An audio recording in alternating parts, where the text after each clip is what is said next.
pounded interest paid in silence, and the unimaginable, final transaction that settled the account. It's about how the past isn't a country we leave behind. It's a shadow that walks beside us, step for step, waiting for the light to hit it at just the right angle to reveal its true, monstrous shape. On a clear September day in Tulsa, Oklahoma, in a beautiful old church called Holy Cross Baptist, a shadow stepped into the light. A bride in a white dress stood at the altar, her heart a frantic bird. A groom stood beside her, his eyes full of a future he believed was certain. And between them, moving down the aisle with a terrible, deliberate calm, was the keeper of the shadow. A woman with a truth in one hand, and in the other, the instrument of its terrible, final expression. This is not just a true crime story. It is a forensic study of a fracture line, a psychological map of how a single, hidden crack can, over years of pressure, split a family, a community, and a mind right down the middle.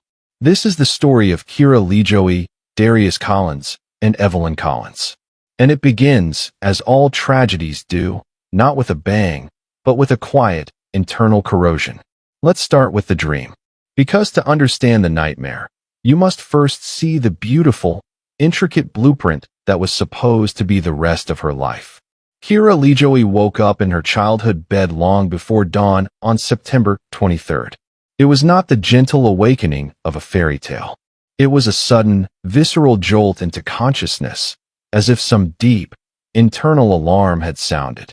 Her heart wasn't fluttering with excitement. It was pounding a hard, rapid, percussive rhythm against her sternum, a warning drumbeat from her own body. The room around her was a capsule of a privileged life. Tasteful furniture, shelves lined with academic trophies and framed degrees from excellent schools, the soft, lingering aura of unconditional safety. This was the second-floor room in a grand house in one of Tulsa's oldest, most established African-American neighborhoods. A neighborhood of old money, of legacy, of families who had built fortunes from the ground up and now enjoyed the view from the top. Her father, Jerome LeJoie, was a self-made titan. He'd started with a single truck and a relentless work ethic, building a regional transportation and logistics empire. Her mother, Ruth, was his perfect counterpart. She'd taken a single neighborhood grocery store and, with sharp intelligence and fierce community love, expanded it into a beloved chain of markets across the state. They were builders, architects. They didn't just provide for their daughter. They constructed a world for her, a world of polished oak, manicured lawns, high expectations, and even higher walls designed to keep uncertainty out. And for the last 5 years, the centerpiece of that world, its crowning jewel, had been Darius Collins. Darius wasn't just a boyfriend. He was a validation. From another family of similar stature, he was kind, handsome, steady, with a gentle smile and a career in law that promised its own kind of stability. He was the final, perfect piece in the intricate puzzle of Kira's life. Their engagement was less a surprise and more a satisfying click of a lock falling into place. A merger of not just hearts, but of histories, of social standing, of futures already written in a comfortable, elegant script. So why, on this of all mornings, did Kira feel a cold, leaden weight in the pit of her stomach? Why did the familiar contours of her room feel vaguely threatening in the dark? She turned her head, and there it was, the symbol, hanging from her closet door. Her wedding dress. It was a vision in snow-white silk, simple in its devastating elegance. It caught the faint, pre-dawn light and seemed to glow with a promise of its own. Purity. New beginnings. A blank page. This was the dream she was meant to focus on. The deliberate dream. She physically pushed the unease down, a practice skill she had honed over 10 long years. She got out of bed and went to the window. Tulsa was stirring. The streetlights cast long shadows over perfect lawns. This was her kingdom, her inheritance. Today, she would walk down an aisle and secure it forever. Downstairs, the machine of a perfect wedding swung into motion. Her mother's voice, a confident conductor's baton, orchestrated the florist, the caterer, the musicians. The sound was one of cheerful, controlled chaos, the sound of a plan being executed flawlessly. lThe did not do things by halves. This day would be immaculate. Then, the best friend, Tiana Raycroft, a nurse, bursting with uncomplicated joy. "Bride," she exclaimed, filling the room with a light that Kira desperately needed to borrow. Tiana saw only the fairy tale, the beautiful friend, the perfect man, the gorgeous dress. She saw no shadows. In her presence, Kira could almost believe the narrative herself. The dress fitting was a sacred ritual. Ruth's hands, usually so efficient and quick, were tender as she helped her daughter. When the last button was fastened at the back and Kira turned to the full-length mirror, a collective breath was held. She was, objectively, stunning. The dress was not just an outfit. It was a transformation. For a moment, looking at the reflection of this elegant, poised bride, Kira could believe she was that woman. That the girl from 10 years ago was a stranger, a ghost that couldn't possibly inhabit this refined silhouette. Her father, Jerome, appeared at the door. A tall, solid man of few words, his composure was the bedrock of the family. When he saw his daughter, his eyes glistened, and for a moment he was speechless. He kissed her forehead, a gesture that contained a lifetime of protection, of pride, of love. "He's a good man," Jerome said, his voice thick. "He'll take care of you." In that moment, surrounded by this triad of love, mother, father, best friend, the dream was almost tangible. The fortress was strong. And then, the knock. Jerome's calm expression faltered, just a millimeter. A hairline crack in the foundation. "Kira, honey," he said, his voice lowering. "It's the phone. It's Evelyn Collins. For you. She says it's important." The name landed in the room like a stone dropped into a still pond. Evelyn Collins. Darius's mother. The air changed. The cheerful noise from downstairs seemed to mute, as if someone had turned down the volume on the world. Ruth frowned, her organizer's mind sniffing an irregularity. "Evelyn. Now, what on earth could be so important it can't wait 3 hours?" Kira didn't hear the question. A cold wave, starting in her chest, washed out to her fingertips. The leaden weight in her stomach turned to solid ice. She looked at the phone as if it were a venomous snake coiled on the hall table. She had spent a decade carefully building a mental wall between two compartments of her life. In one compartment, her childhood, her family, her respectable present and future with Darius. In the other, locked in a dark, soundproof vault, one night, 10 years ago, and a man named Terrence Collins. Evelyn's husband, Darius's father. The phone call was a battering ram at the door of that vault. With legs that felt made of wood, she walked downstairs. Each step echoed in the sudden silence of her own mind. She picked up the receiver. It was cold against her ear. "Hello." Her voice was a whisper. The voice on the other end was not that of a future mother-in-law offering last-minute blessings. It was flat, steely, stripped of all warmth or social pretense. It was the voice of business, of judgment. "Kira, it's Evelyn. I need to talk to you. In person. Now." Kira's mouth was dry. "Evelyn, we're getting ready. The ceremony is at 2. Can it?" No, the word was a guillotine blade falling. "It cannot wait.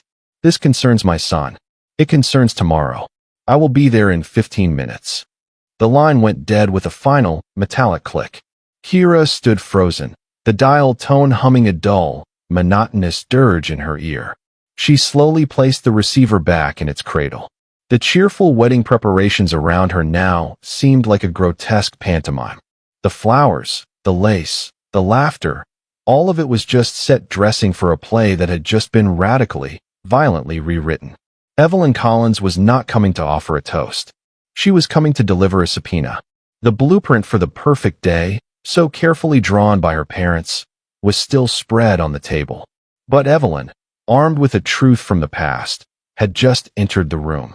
And she was holding a red pen, ready to draw a line through everything. To understand the force of nature that was about to arrive at the lThe doorstep, we must rewind the clock 1 week. And we must completely shift our perspective. We must step out of Kira's world of impending celebration and descend into the quiet, ordered hell that Evelyn Collins had just discovered. 1 week before the wedding, Evelyn was in her attic. It was a task, not a trip down memory lane. A practical woman, she was sorting through Terrence's old things, deciding what to keep, what to donate. The grief for her husband, dead for 9 years from a sudden, devastating heart attack, was a familiar companion. It was a quiet, dignified sorrow. She had made peace with the medical explanation: stress, genetic predisposition, a tragic lightning strike. She had channeled her energy into her business, a successful chain of Tulsa salons, and into her son, Darius. His engagement to Kira lThe had felt like a blessing, a beautiful circling back. The lThes were good people. It felt right. Her hand, brushing the bottom of an old steamer trunk, touched leather. She pulled out a simple, unassuming journal. TC, Personal, was stamped in faded gold on the cover. A small, sad smile touched her lips. Terrence's handwriting. She imagined dry business notes, maybe sweet observations about Darius as a boy. A last, tender connection. She sat on the dusty floor, a beam of sunlight illuminating the floating motes around her, and opened the book. The early entries were just that: meeting notes, financial musings. Her smile remained, soft with nostalgia. She flipped forward, looking for his voice. And then, her fingers stopped. Her eyes, which had been scanning lovingly, froze.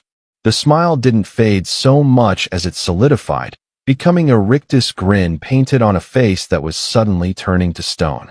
The warm sunlight in the attic felt abruptly cold. The brain, when confronted with impossible information, does not accept it. It rebels. It searches for another meaning, a metaphor, a code. This must be about someone else, it insists. Asterisk, this is a fictional scenario he was writing.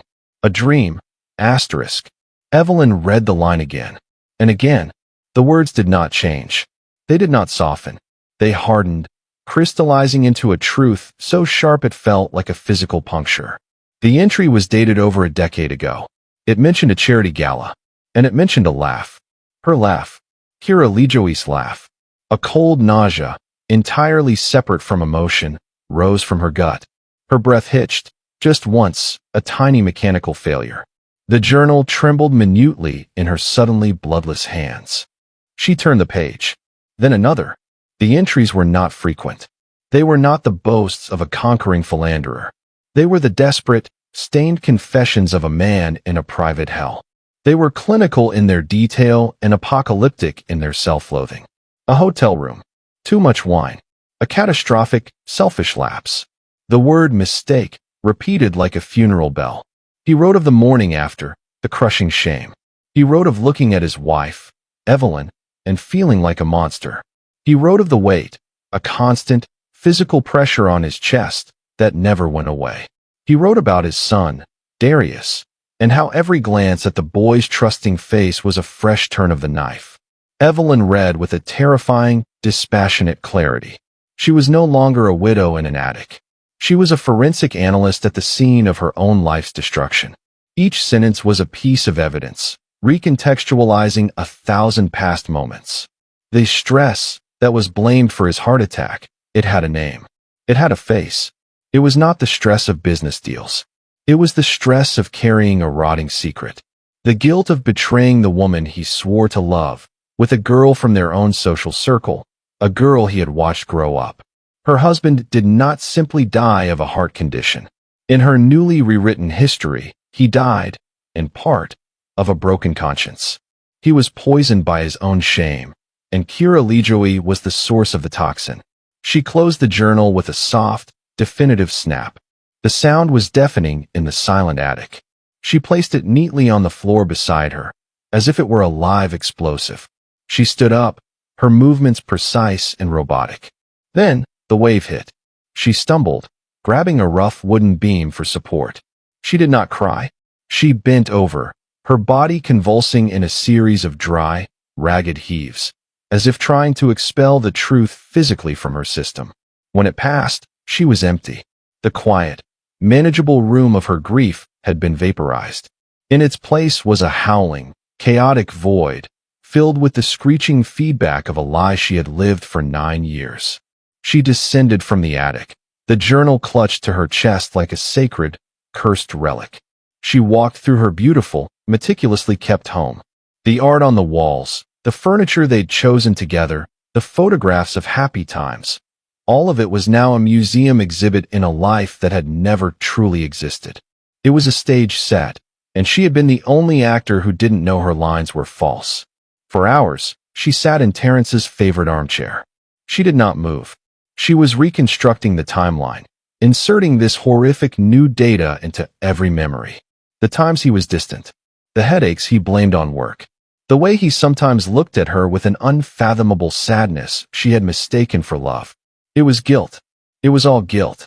And then, the most vicious realization of all, rising from the void like a sharp, black spire. This woman, this girl who had shared a bed with her husband, who had played a part in his unraveling, was now going to marry her son. She was going to stand in a church, in a white dress, and vow fidelity to Darius. She would take the Collins name. She would bear his children. She would become the custodian of the very legacy she had helped tarnish. The protective fury that rose in Evelyn then was not hot. It was cold, colder than space. It was a fundamental, biological imperative. A lioness sensing a threat to her cub. This was no longer about the past, about her own betrayed marriage. That was a settled, if horrific, account. This was about the future, Darius's future. She could not, would not, allow her son to chain his life to this living, breathing monument to his father's weakness and her own humiliation. To do so would be the ultimate betrayal of Terrence's memory and of Darius himself. Evelyn Collins was a strategist, a planner.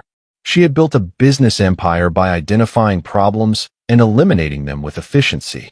Kira LeJoie was now the problem, a malignant cell. The wedding was in 1 week. She had 1 week to excise it. She would confront Kira. She would present the evidence. And she would offer a solution, a clean, surgical solution. Kira would call off the wedding.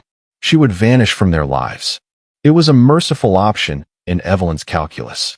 It spared Darius the nuclear truth. It contained the damage. It was more grace than Kira had shown her. 1 week later, as she drove toward the LeJoie home on the morning of the wedding, Evelyn was not a grieving widow or a nervous mother of the groom. She was a general. And she was riding to the front lines, armed with a truth she believed was not just a weapon, but a righteous sword. The LeJoie garden was a masterpiece of controlled nature.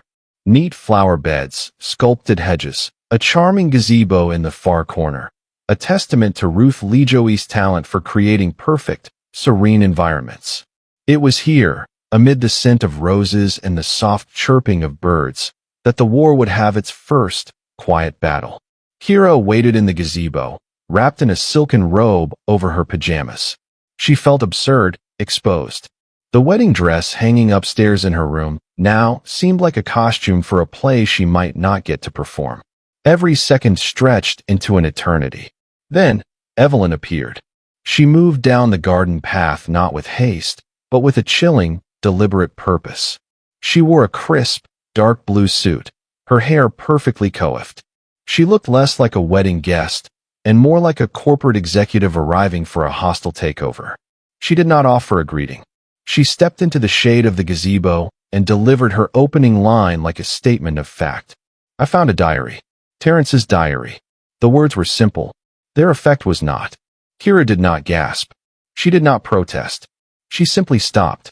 All the air left her lungs. Her body went rigid. It was the reaction of a spy who hears their true name called in a foreign language. A deep, instinctive recognition that the game was catastrophically over. Evelyn watched this shutdown with clinical satisfaction. The confession was already written in Kira's posture. He wrote about you. Evelyn continued, her voice a low, controlled monotone. About the charity gala. The hotel. The one night. As I'm sure you've minimized it to yourself. Kira found her voice, but it was a broken thing. Evelyn. It was a mistake. We were young, we drank too much. Don't. Evelyn's single word was a slap. Do not insult me with excuses now. He wrote about his shame. His guilt. The weight on his chest, Kira. A physical weight. He died with that weight. My husband died because he could not live with what the two of you did. This was Evelyn's core accusation, fully formed. Kira was not just an old flame or a regret. In Evelyn's reconstructed reality, Kira was an accessory to Terrence's death. Her action was the first domino. His fatal heart attack was the last. Kira wept then, genuine tears of a decade-old shame resurfacing. It was one time. We both knew it was horrible right after. We never spoke again. Evelyn took a step closer. The space in the gazebo shrank. Your regret is not the issue. Your ongoing deception is. Your self-hatred didn't stop you from saying yes to my son. Your shame didn't force you to tell him the truth during 5 years of dinners, of holidays, of whispered plans for the future. You have looked him in the eye every single day and lied. You are a fraud. You are building a marriage on a foundation of rot. This was the attack that truly found its mark. Kira could rationalize a drunken mistake from her youth. She could not as easily rationalize the 5-year edifice of lies she had built upon it. Evelyn was a brilliant prosecutor. She was trying the 35-year-old woman, not the 25-year-old girl. Here is what will happen, Evelyn said, shifting from accusation to sentence. You will go inside. You will tell Darius you are ill, that you cannot go through with this. You will cancel the wedding. Today. Kira shook her head, a frantic, animal motion. No, I can't. I love him. You love the idea of him. Evelyn's control slipped for the first time, a flash of white-hot fury. You love that he is good and kind, and that he looks at you as if you are pure. You love that he can erase the memory of that girl in the hotel room. But he can't, because she is you. And I will not let you drag my son into the cesspit of your secrets. Think about this offer from Evelyn's perspective. In the twisted geometry of her grief, this was mercy. She was offering Kira a way out that spared Darius the horrifying, detailed truth. A painful, public humiliation, a bride calling off a wedding at the last moment, to prevent a private, soul-murdering revelation. She was giving Kira the chance to be the villain in a social drama, to save Darius from becoming the victim in a psychological tragedy. Kira, desperate, tried to bargain. He has a right to know. Let me tell him. After the wedding, we can work through. After. Evelyn's laugh was short, sharp, and utterly devoid of humor. So you can trap him? So he is legally bound to you before he discovers his wife shared a bed with his father? No. You forfeited the right to control this narrative 10 years ago when you chose silence. And here was Kira's catastrophic miscalculation. She believed in the redemptive power of present love. She believed the 5 years of genuine, deep affection she shared with Darius had built a fortress strong enough to withstand the truth. She was gambling that his love for the woman she was now would be powerful enough to forgive, or at least compartmentalize, the actions of the girl she had been. She was betting on the future to outweigh the past. She drew herself up, a fragile show of defiance. I won't do it. I'm marrying him today. A profound, heavy silence settled between them. Evelyn studied her. The pleading, the tears, the defiance. All of it confirmed Kira's moral bankruptcy in Evelyn's eyes. The cell would not be excised cleanly. It would have to be cut out. Evelyn nodded slowly, a terrible finality in the gesture. Then you leave me no choice. Remember that phrase. You leave me no choice. It is the mantra of the righteous avenger. It is the psychological mechanism that transfers moral responsibility. In Evelyn's breaking mind, Kira was now actively forcing her hand. Kira was choosing the path of destruction, not her. I will do whatever it takes to stop this, Evelyn said, her voice dropping back to that deadly calm. Whatever it takes. You will regret not listening to me. She turned and walked back up the garden path, her posture ramrod straight. She did not look back. Kira stood alone in the gazebo, trembling as if with a fever. She interpreted the threat through the lens of her own fears. Whatever it takes meant a scene. A scandal. Evelyn would tell Darius, probably at the worst possible moment. She would tell the guests. She would destroy Kira's reputation, her standing, her parents' pride. The idea that whatever it takes could include something more primal, more permanently physical, did not even cross Kira's mind. We judge others' capacity for violence by our own. Kira, who was capable of a long-term, profound deception, could not conceive of the shortcut of annihilation. She was preparing for a war of words, of social fallout. Evelyn had already concluded that such a war was insufficient. She was preparing for total war. Kira wiped her face, straightened her robe, and walked back to the house. She would put on the dress. She would smile. She would walk down the aisle. She would cling to Darius and to the dream, and she would hope, with every fiber of her being, that love was a force strong enough to hold back the tsunami of truth. It was a strategy of desperate hope, marching blindly toward a strategy of absolute despair. The night before the wedding, the Holy Cross Baptist Church had been full of warm light and laughter. It was the rehearsal dinner, a ritual of anticipation. Families in the wedding party practiced the choreography of joy, the walk down the aisle, the positioning at the altar, the exchange of rings. Darius and Kira stood before Reverend Connicade, the elderly, kind-faced pastor who had known both families for decades. They giggled when they messed up their steps, their hands finding each other naturally.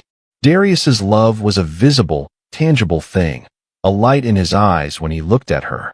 He believed, with every certainty in his heart, that he knew this woman. He knew her kindness, her laugh, her hopes. The idea that a fundamental part of her history was a locked room to him was inconceivable. Kira smiled back, but her smiles were moments behind his, a faint echo. She was performing. Every squeeze of his hand held an apology she could not voice. And in the front pew, Evelyn Collins sat. She wore a gracious smile, the perfect picture of a contented mother of the groom. She nodded in the right places. She chatted politely with Ruth Lejoy about floral arrangements. The mask was impeccable, but if you had looked into her eyes, you would have seen nothing. A flat, polished surface, like the glass over a profound depth. She was not watching a rehearsal. She was watching a desecration. She saw Kira in white, standing where Terrence's casket had once rested, and the dissonance was a physical pain. Her son came to her during the dinner, a plate of food in his hand. "You okay, Mom? You seem quiet." She looked up at him, this man who was the best of her and, she had once believed, the best of Terrence. She reached up and touched his cheek, a gesture from his childhood. A real, unscripted tremor passed through her fingers. "I'm perfect, honey. Just thinking about how proud your father would be." She said it. She invoked Terrence's ghost into the space between them, and she watched as Darius's face softened with shared, loving memory. Then, as naturally as breathing, his gaze drifted away from her, across the room, and landed on Kira, who was laughing at something Tiana said. His expression transformed. The filial love became romantic adoration, boundless and trusting. It was that juxtaposition, witnessed in the span of 3 seconds, that sealed everything for Evelyn. The sacred memory of the father, and the profane secret of the bride, both residing in her son's heart, both claiming his love. He was adoring a phantom, a carefully constructed illusion, and she was the only one who could see the strings, the only one who could tear down the set. Kira felt the weight of that stare and looked over. For a fleeting moment, she met Evelyn's eyes. The polite mask was there, but behind it, Kira saw the iceberg. A cold, immense, and deadly truth. She was the first to look away, her laughter dying in her throat. The rehearsal that night wasn't for the wedding ceremony. It was a dress rehearsal for the confrontation. Lines were being silently recited. Positions were being assessed. Evelyn was running through her options. The garden ultimatum was Plan A. A clean, verbal solution. She still hoped, in some detached part of her mind, that Kira would see reason. But as the evening ended and the church emptied, Evelyn lingered. She stood at the back, looking down the long central aisle toward the altar. She was not seeing bouquets or ribbons. She was measuring. How many paces from her assigned seat in the front pew to the space where Kira would stand? How many seconds would it take? What would be the optimal moment to interrupt? After the vows? Before? If Plan A failed? If Kira, in her selfishness, went through with it? What was the most definitive, the most irrevocable way to stop the words man and wife from being spoken? The sound of her own heels on the polished marble echoed in the empty sanctuary. Asterisk click, click, click, asterisk like the ticking of a clock counting down to 0. The choreography for a dream was set. but one participant had already blocked out the steps for a nightmare. On the morning of the wedding, while the lThe household was a symphony of last-minute panic and joyful tears, Evelyn Collins's home was a chapel of silence. She was already dressed. The dark blue suit was pressed, severe, and elegant. It was the armor of a woman going into battle, not the festive wear of a celebration. At her mirror, she applied her makeup with the steady, precise movements of a technician. She was not accentuating her features. She was constructing the final, convincing layer of her disguise, the face of a normal mother on her son's big day. Her hands did not shake, not a tremor. This was the most terrifying sign of all. The chaotic grief of the attic discovery, the white-hot rage of the garden confrontation, they were gone, burned away in the cold forge of her resolve. What remained was a pure, focused certainty. The if had been settled. Now, only the how remained. She walked downstairs to the sun-drenched kitchen of the home she had shared with Terrence. It was a scene of domestic peace. She went to a wooden block on the counter and pulled out a paring knife. It was not a weapon from a dark alley. It was a household tool. Small, sharp, utilitarian. Used for peeling fruit, trimming herbs, the mundane acts of maintaining a home. This was profoundly important to her psychology. She was not introducing violence from the outside. She was repurposing a tool of domesticity to perform a drastic act of maintenance, of purification. In her mind, this was not murder. It was a radical excision. The diary had been the diagnosis. Kira's refusal was the failure of all non-invasive treatment. This was the necessary, final surgery. She tested the very point of the blade against the pad of her thumb. A perfect, minuscule bead of blood welled up. She watched it form, detached, as if observing a chemical reaction under glass. There was no pain, only confirmation. The tool was sharp. It would do its job efficiently. She took a clean, white linen handkerchief, an object of care, of gentility, and wrapped the blade carefully within it. A final, grotesque parody of domestic care. She placed the wrapped knife in her black leather purse. It settled among her lipstick, her keys, a compact mirror. The ultimate betrayal of context. She would walk into the house of God carrying what she believed to be divine retribution in the same vessel that held the ephemera of her respectable life. Before leaving, she paused at the hall table. A framed photograph sat there. Terrence, younger, smiling, with a teenage Darius on a fishing trip. She picked it up, her fingers tracing the glass over Terrence's face. "For you," she whispered, her voice barely audible. And for him. This was her sacrament, her blessing. She was doing this for Terrence, to avenge his betrayal and the guilt that she believed killed him. And she was doing it for Darius, to save him from a life shackled to a lie, to prevent him from living in the long shadow of his father's sin. In the terrifying algebra of her broken heart, this act was the ultimate expression of both wifely fidelity and maternal love. A sacrifice of her own soul, her own freedom, to preserve the sanctity of their memories. She drove to the church through streets bathed in golden morning light. Her face was a calm mask. She could have been going to a board meeting. Her mind was likely a loop of the sequence. The approach, the interruption, the revelation, the act. She was not thinking of escape. She was thinking of completion. She arrived.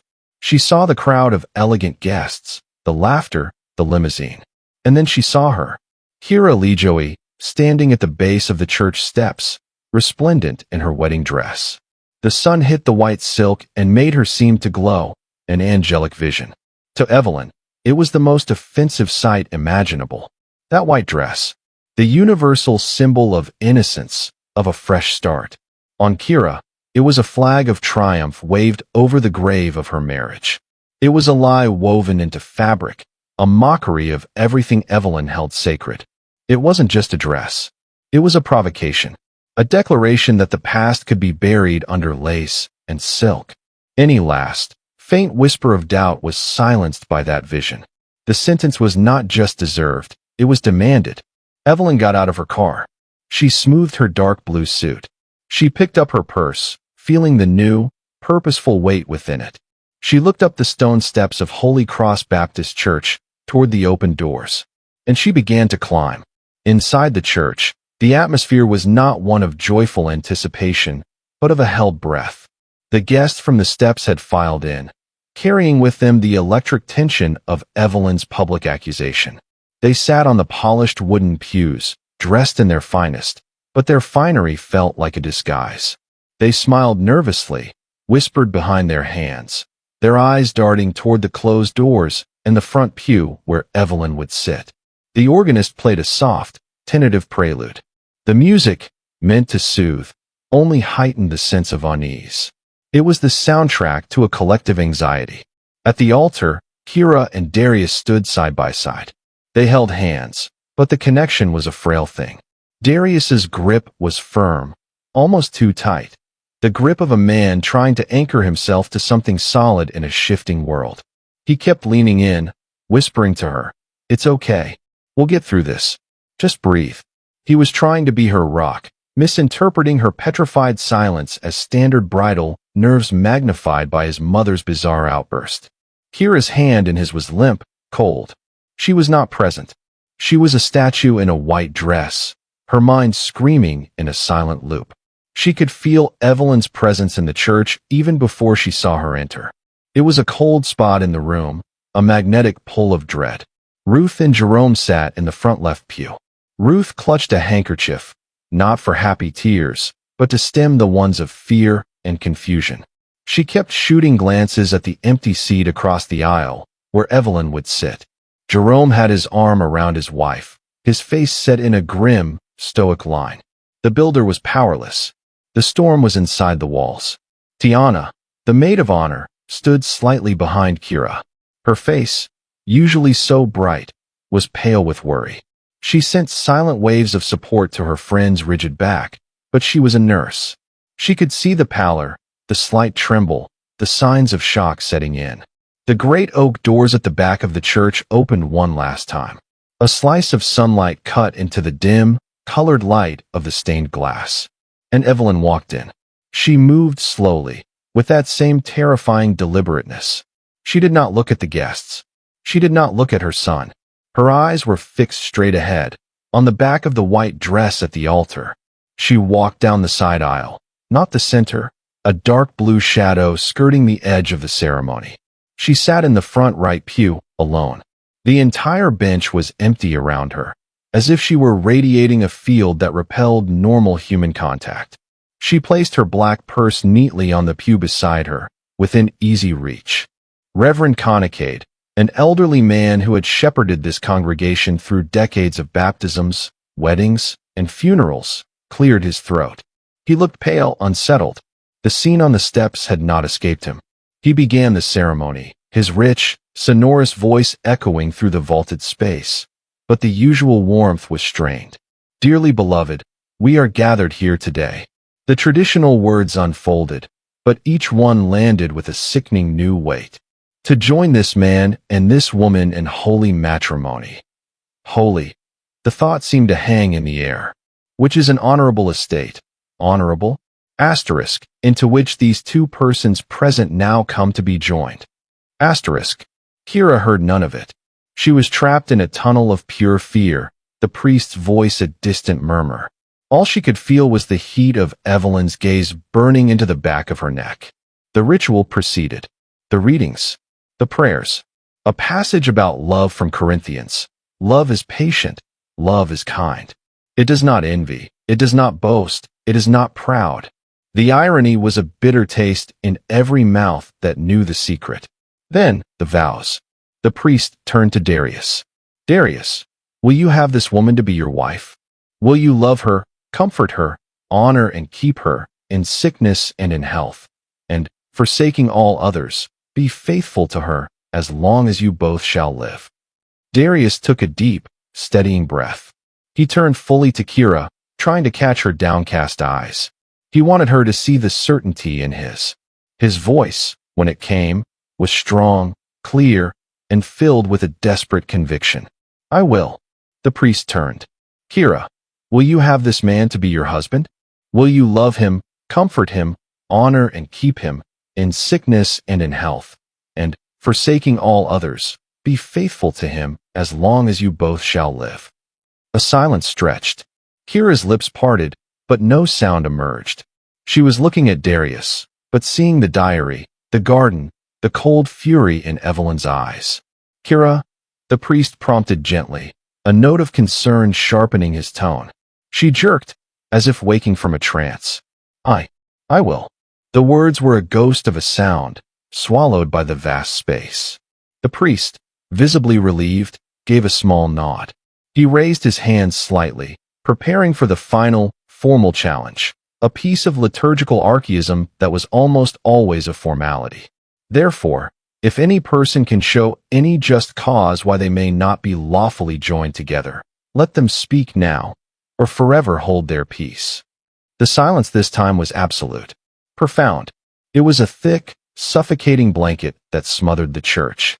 It lasted 3 seconds. 5. The organist's hands hovered over the keys.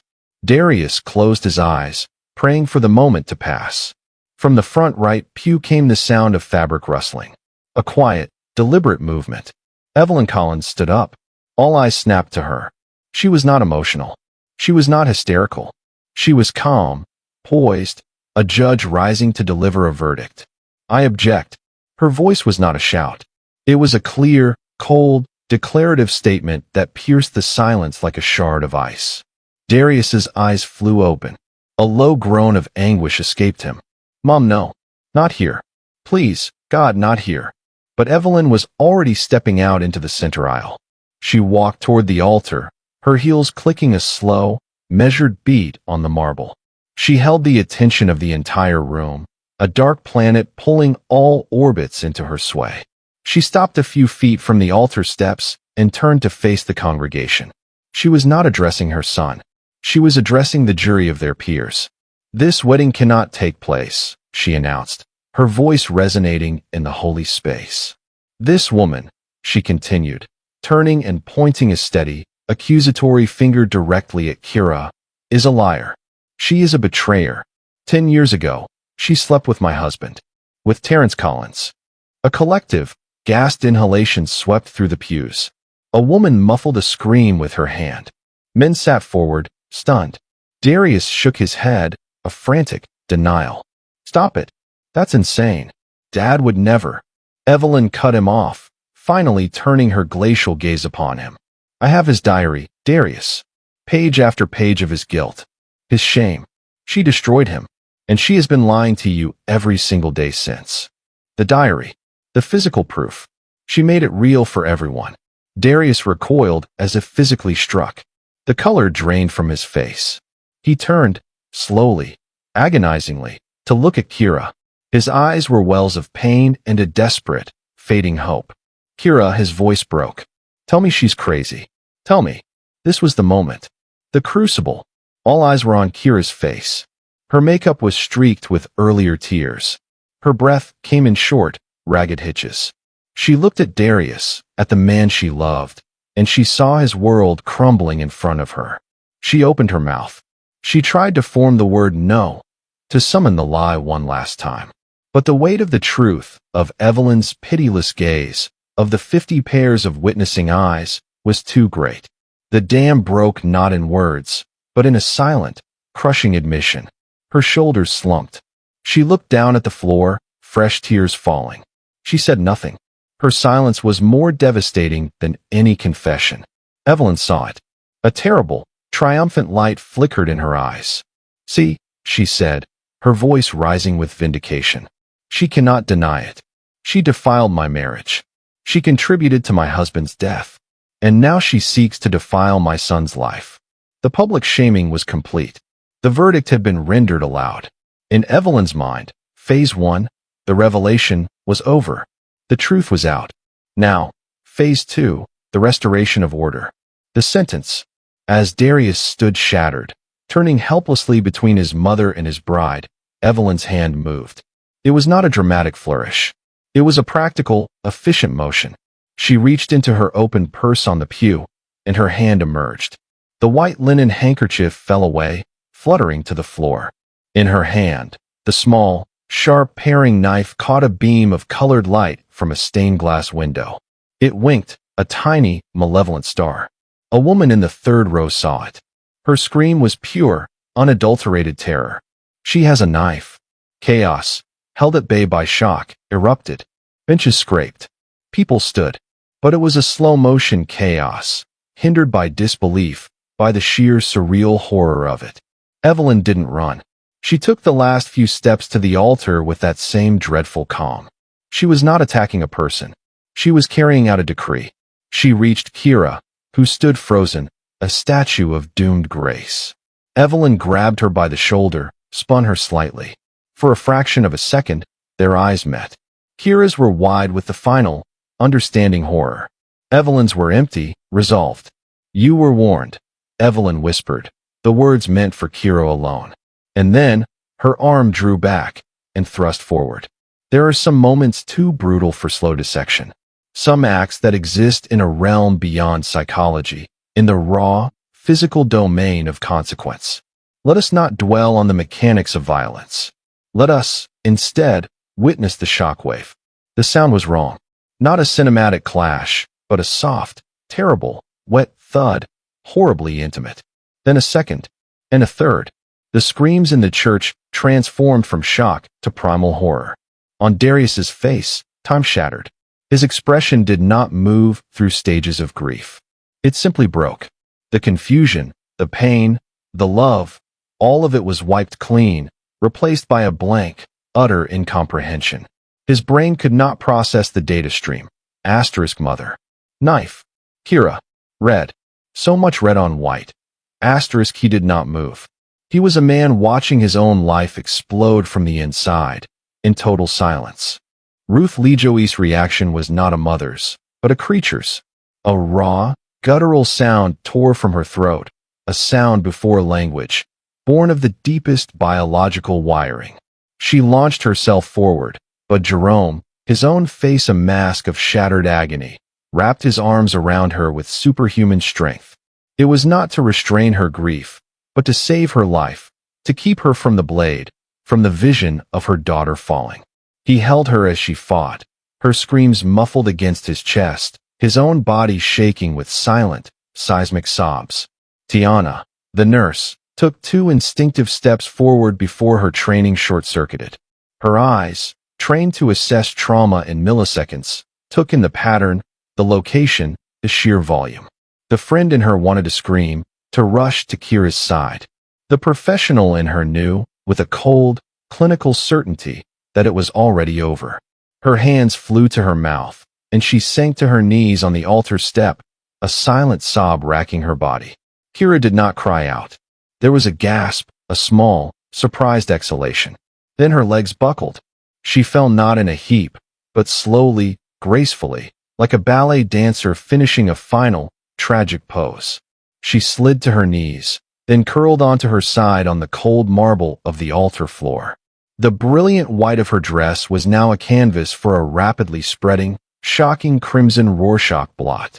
Her eyes were open, staring up at the vaulted ceiling where saints looked down from stained glass, their expressions forever serene. Evelyn stood over her, the knife loose in her hand. The rage, the purpose, was gone. Her face was placid, almost peaceful. She looked down at her work, then at her own blood-smeared hands, with a strange, detached curiosity. She had done what she came to do. The corrupting element was removed. The balance, in her mind, was restored. "Now," she said softly, her voice barely audible over the chaos, yet carrying to those closest. "Now justice is restored." It was only then that the spell of horror broke for the men in the congregation. Jerome, releasing his wife to Tiana, moved with 2 other guests. They didn't tackle her. They simply took her arms, as one might guide a sleepwalker. The knife dropped from her fingers, clattering on the marble, a mundane sound after the nightmare. Evelyn offered no resistance. She went willingly, her mission accomplished. Darius finally moved. He fell to his knees beside Kira. He did not touch the wounds. He couldn't. He simply cradled her head in his lap, his clean, black tuxedo trousers growing dark. He stroked her hair, whispering words that were lost in the din, his tears falling onto her peaceful, pale face. "Kira, look at me. Please, just look at me." But she could not. Her gaze was fixed on some distant point beyond the ceiling, beyond the church, beyond everything. The secret, the fear, the guilt, it had all left her body. She was free. Sirens, a distant wail that had been building on the edge of perception, now swelled and pierced the church walls, a mechanical, sterile counterpoint to the organic human anguish inside. In the span of less than a minute, life sentences had been handed down without judge or jury. Darius was sentenced to a life of loving a ghost and mourning a monster, forever trapped between the two. Ruth and Jerome were sentenced to a life in a hollowed-out world, their roles as parents suddenly void, their builders' hands empty. Tiana was sentenced to a life where her healing profession would forever be shadowed by the one wound she could not touch. And Evelyn, she was sentenced to a life of knowing, in whatever lucid moments remained to her, that her final, loving act had been to burn her family's future to the ground to purify its past. The altar of Holy Cross Baptist Church, designed for blessings and new beginnings, was now a crime scene. The rest of their lives began there, in that moment, baptized not in holy water, but in irrevocable loss. After the sirens faded, after the yellow tape was taken down, after the news cycles moved on to fresh horrors, the quiet questions remained. The factual ones were answered by police reports and court transcripts. Evelyn Collins was found not guilty by reason of insanity. The diary was entered into evidence, a tragic exhibit. She resides in a secure psychiatric facility, where she tends a small, neat garden. When asked about September 23rd, she sometimes smiles a serene, empty smile and says, "The garden is clean now." The human questions, however, have no such tidy answers. They echo in the spaces left behind. What became of Darius? He left Tulsa. He changed his name. The Collins legacy was a crown of thorns he could no longer bear. He is a man living in the negative space of a life that was supposed to be. He exists between two graves, his father's and his bride's, with a living mother who is a ghost in a different way. Can he ever love again? Or is the very mechanism of trust within him now permanently broken, the wiring fused by that moment on the altar? What of Ruth and Jerome Lejoie? They sold the beautiful house with the garden gazebo. The memory of that conversation was a poison in the soil. They travel, but they are not seeing the world. They are fleeing the haunting quiet of their own home. Their bond, once a dynamic partnership of building, is now a mutual life support system, a shared vessel for a grief too vast for one person to carry. And Tiana? She still works as a nurse. But she sometimes hesitates for a fraction of a second when she sees red. The memory is a somatic ghost, a flinch in her nerves. She is the keeper of the before memories, the laughter that now feels like a prelude to a scream. But the question that lingers, the one that transforms this story from a shocking true crime anecdote into a haunting parable, is this: where was the off-ramp? At what precise point could a different choice have averted the cataclysm? Was it when 25-year-old Kira, flattered and foolish, said yes to Terrence Collins? Was it the next morning, when she chose silence over confession? Was it a year later, when she stood at Terrence's funeral and chose to bury the secret deeper instead of exhuming it? Was it 5 years later, when Darius first said, "I love you," and she chose to build a future on a fault line instead of exposing it? Was it when Evelyn found the diary and chose vengeance over therapy, justice over mercy? Was it in the garden, when she chose ultimatum over understanding? Was it when Kira, faced with that ultimatum, chose a desperate gamble over painful honesty? We search for the single pivot point, the clear sign that read, "Turn here to avoid disaster." We crave it because it makes the world feel orderly, because it suggests we have control. But tragedy is rarely the work of a single villain or a lone, bad decision.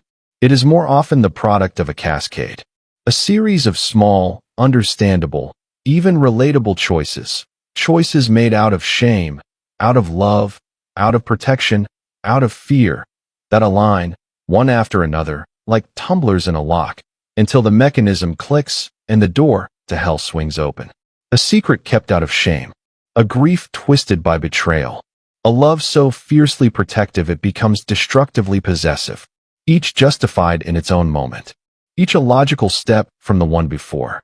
Together, they formed a formula for ruin. The church was cleaned. Specialists scoured the marble until it shone, erasing every physical trace. Sunlight streams through those stained glass windows every Sunday, painting the same colorful patterns on the spot where a white dress once turned red. But some stains are not on stone. They are etched into the memory of a community. They are woven into the fabric of the families involved. They are lessons written in a language of loss. So this story leaves us not with a simple moral, but with a chilling reflection. We all carry secrets. We all nurse griefs. We all love in ways that fear loss. This is the human condition. The warning is not to live a perfect, blameless life. That is impossible. The warning is to respect the compound interest of silence. To understand that a truth concealed does not vanish, it metastasizes. It grows in the dark, fed by fear, until it becomes a monster larger than the original sin. Kira, Evelyn, and Darius all learned this, too late. They discovered that the final, terrible payment for a hidden truth is never negotiated. It is demanded in full, often in a currency more valuable than anyone intended to spend. It is settled not with whispered apologies, but with a price extracted at the altar of what we hold most dear.